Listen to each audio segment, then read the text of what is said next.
Hello po, good morning. Ito po yung aking obento or lunch box. Meron po akong ingredients na kamote, sili, repolyo, at isda.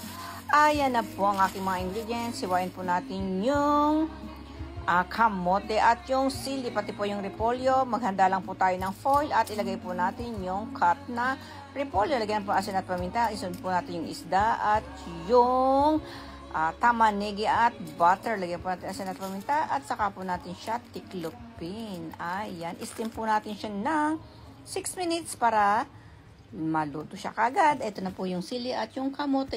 Mamicrowave lang po natin ng 3 minutes at ito po yung itlog. Asin at paminta lang po ang ating inilagay. Yan lang po ang kanyang lasa at ito na po yung kamote at yung sili. Lagyan po natin siya ng shiroi dashi at ng katsubushi. Pwede na po yung i-prepare. Napakasarap po yan. At ito na po yung kanin. Lagyan po natin ng leaf.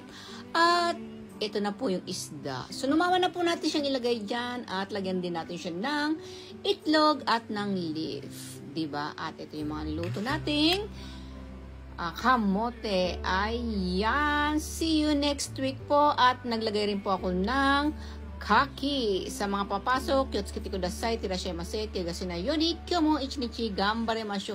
Maraming pong salamat. God bless. Bye-bye.